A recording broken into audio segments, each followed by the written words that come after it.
Cheguei! Meu nome é Paula Frati e hoje eu estou aqui para falar sobre a galera interna, a galera que mora lá dentro. E você deve estar se perguntando, que galera? Que papo de doido é esse, Paula? Não é papo de doido, tá? Já vou adiantar dizendo que não é papo de doido. E se você ficar aí até o final desse vídeo, você vai entender que tudo que eu falar aqui tem muita coerência, tem muito sentido. Todos nós temos gente que mora lá dentro. E se nós pararmos para ouvir essa gente, nós vamos perceber que tem a medrosa, que é aquela que diz que não vai dar certo, para você desistir, e ela te impede de seguir em frente, ela te impede de fazer algumas escolhas por medo. Tem aquela sabichona que sabe tudo e depois diz: eu disse, eu já sabia que isso não ia dar certo. Tem aquela que sabe quase tudo. Ela é um pouco médica, sabe quais remédios funcionam. Ela é um pouco professora, ela é um pouco eletricista, troca o chuveiro, troca as coisas de casa. Ela é um pouco babá, cuida dos filhos. Ela é um pouco faxineira, porque ela limpa a casa. E ela trabalha também, sabe quase tudo. Ela sabe de tudo um pouco. Tem também a ansiosa, que toma atitudes precipitadas e quase sempre se arrepende depois, porque não pensou para agir. Primeiro agiu e depois pensou. Essa gente que mora dentro da gente precisa de atenção, precisa ser compreendida. Essa gente nos acompanha todos os dias e muitas vezes protagonizam algumas cenas. Como assim cenas, Paula? Eu vou explicar. Imagine que você está num teatro e que tem o palco do teatro. Todos os seus papéis, toda essa galera que mora aí dentro de você, essa galera está em cima do palco.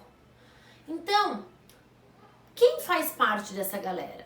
Faz parte dessa galera todos os papéis que você já viveu na tua vida, a sua criança de 3 anos, o seu bebê recém-nascido, sua criança de 3 anos, a criança de 7, a pré-adolescente mimada, a adolescente rebelde, a jovem adulta, a menina que fazia faculdade, a menina que namorava um monte, a menina que ia na balada, a mãe, a esposa, a engenheira, a advogada.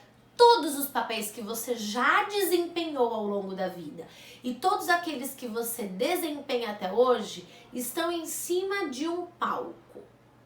Esse palco é o palco da tua vida.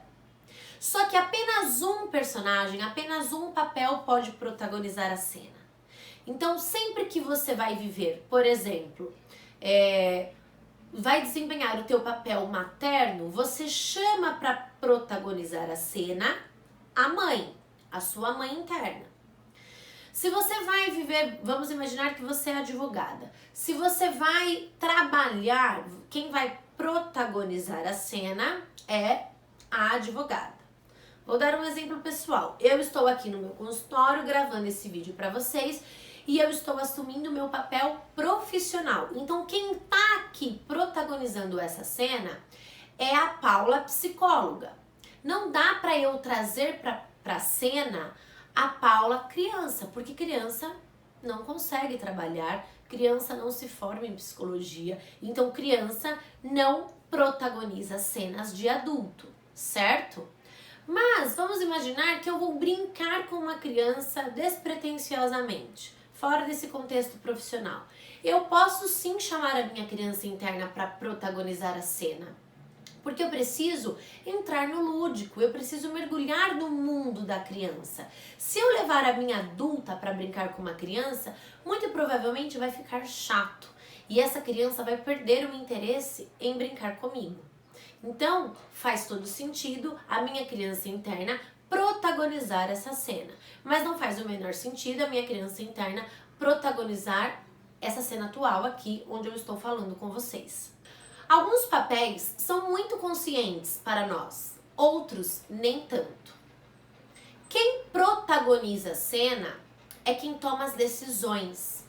E essas decisões podem ser muito adequadas ou pode dar a maior confusão se a pessoa que está protagonizando a cena é a pessoa errada.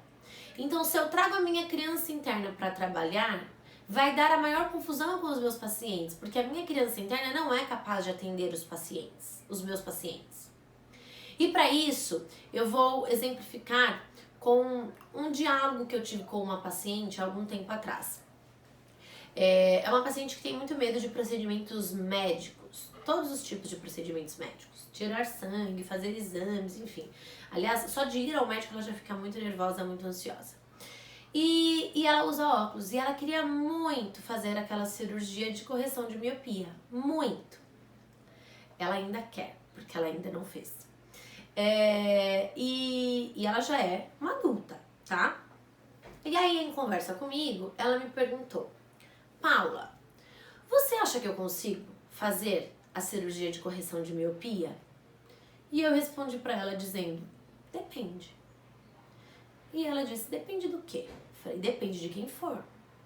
Se você levar a tua criança interna, medrosa, que não sai da barra da saia da mãe, que depende dos pais para tudo, que não consegue ousar, que não consegue ultrapassar obstáculos da vida, a chance disso dar errado é quase 100%.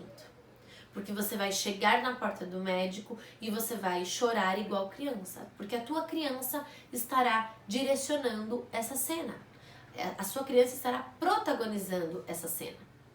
Agora, se você levar a sua adulta interna, a adulta que você é hoje, a adulta que tem recursos internos para lidar com uma situação como essa, a adulta que sabe lidar com as intercorrências da vida, se você levar essa adulta que é corajosa, aí com certeza será muito sucesso. Porque você já tirou todas as suas dúvidas com o médico, você sabe que essa cirurgia é uma cirurgia simples e é algo que você deseja muito. Mas você precisa escolher quem vai protagonizar essa cena. Aí ela disse: entendi. Então, alguns papéis são muito conscientes e outros papéis não são tão conscientes, e quando eles protagonizam a cena, eles fazem a maior confusão. Um outro exemplo, para ficar claro para vocês, é um exemplo pessoal que aconteceu comigo aqui no meu consultório. Eu tenho muito medo de barata, muito medo mesmo, já fiz terapia há muitos anos por conta disso, enfim. Eu tenho muito medo e esse medo, ele tem raízes na infância, tá? E ele tem uma razão de existir como todos os outros medos. Ninguém sente um medo sem motivo nenhum. A gente sente medos, sente ansiedades por alguma questão, por algum motivo, tá? E eu já melhorei muito no que diz respeito ao medo, hoje ainda mais ainda. Mas nesta época que aconteceu tudo isso que eu vou contar, eu tinha ainda muito medo de barata. E eu estava atendendo uma paciente aqui no meu consultório, estava sentada na minha poltrona, era uma criança. E por uma infelicidade do destino, essa criança também tinha muito medo de barata. E aí essa criança olhou pra mim e disse: tia, bem sério, tem uma barata aqui. Daí, achei que ela tava brincando comigo, achei que ela tava me trollando. As crianças adoram trollar, né? E ela sabia que eu tinha medo de barata, porque nós já havíamos conversado sobre isso. Daí eu falei: imagina, não tem dela.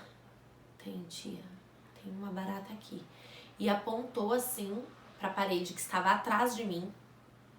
E aí eu só olhei, e quando eu olhei, tinha uma barata assim, né? Pra mim ela era gigante, eu acho que ela era gigante mesmo. E a barata estava lá, voadora, na parede.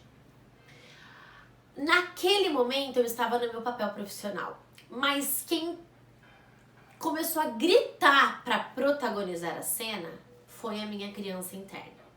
Só que a minha criança interna, quando ela protagoniza uma cena desse tipo, ela fica totalmente descontrolada.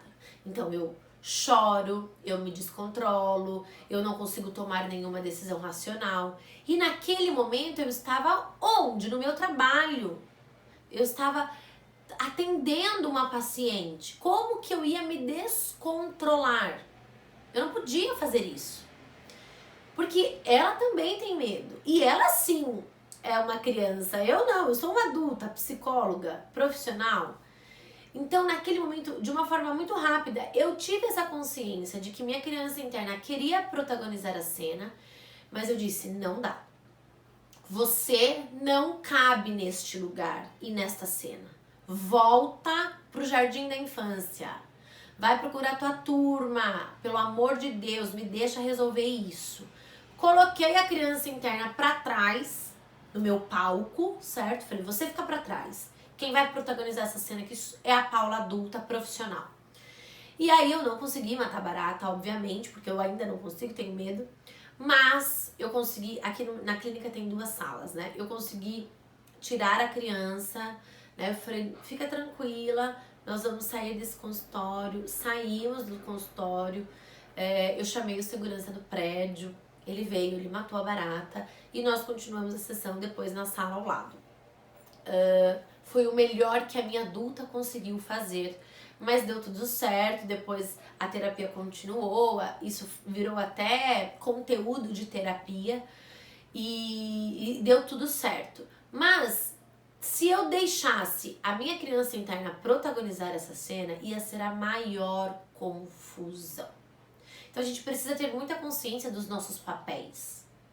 Se você é mãe e tá tentando lidar com o teu filho naquela situação difícil, se você deixa a sua adolescente rebelde, se você deixa a sua criança interna protagonizar a cena, qual a chance? Criança não tem filho. Como é que uma criança vai assumir o papel materno? Não dá, não dá. É por isso que nós precisamos ter muita consciência dos nossos papéis. Esses papéis, eles vieram morar dentro da gente através das nossas experiências, das nossas relações. Desde bebês, a gente se relaciona com a família, com amigos, enfim, com várias pessoas.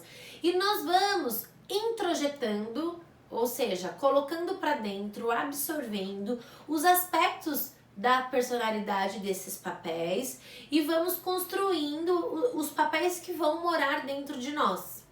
Então você construiu o teu papel materno tendo como referência quem? Tua mãe. A tua mãe é uma peça-chave para a construção do seu papel materno. Se você teve uma boa mãe, se você tem ou teve uma boa mãe, uma mãe amorosa, cuidadosa, muito maravilhoso. Você conseguiu construir o seu papel materno muito bem.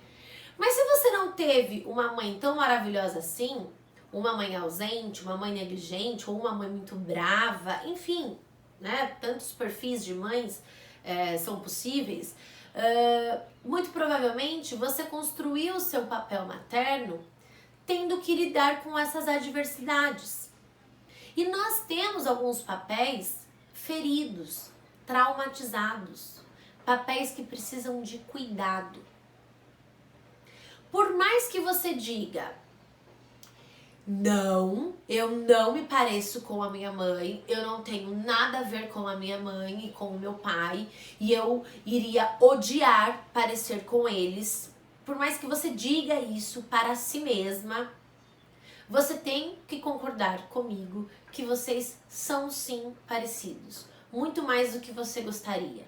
Porque essas referências, elas são indispensáveis e a gente não tem como controlar.